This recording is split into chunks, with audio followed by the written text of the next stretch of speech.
هغه شخص چې د خپل وطن لري په بل وطن کې مقیم وي، په خپل وطن کې سرمایه په قدر نصاب وي، خو کوم ځکه چې د مقیم د حالت پیسې ور سره نشتا، داسې مقیم چې په پردي وطن کې وسیږي، خپل وطن کې سرمایه دا په پردي وطن کې وسره نشتا، قرباني ور باندې واجب ده او کنه ده؟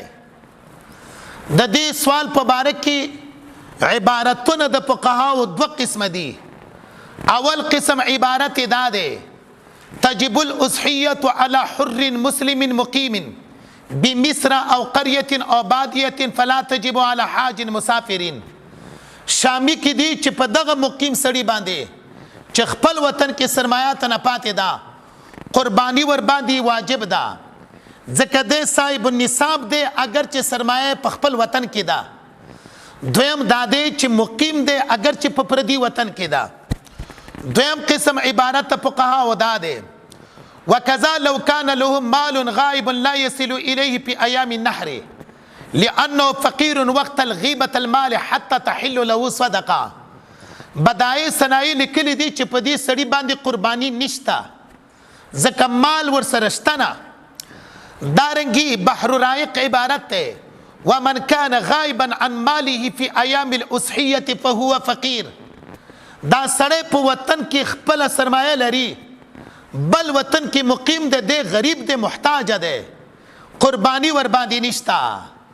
فقهاو دا دواړه عبارتونه راغستلي دي، فیصله دارنګ کړي دا: هغه مقیم چې په بل وطن کې وسیږي، سرمایه په خپل وطن کې ده، که خپل وطن کې د نایب جوړولو امکانات ورته وو چې ټلیفون په ذریعہ باندې څوک نایب کې چې ماته قرباني وکا، یا په بل ذریعہ باندې په دې مقیم سړي باندې چې په بل وطن کې وسیږي، قرباني ور باندې واجب ده، کوي به.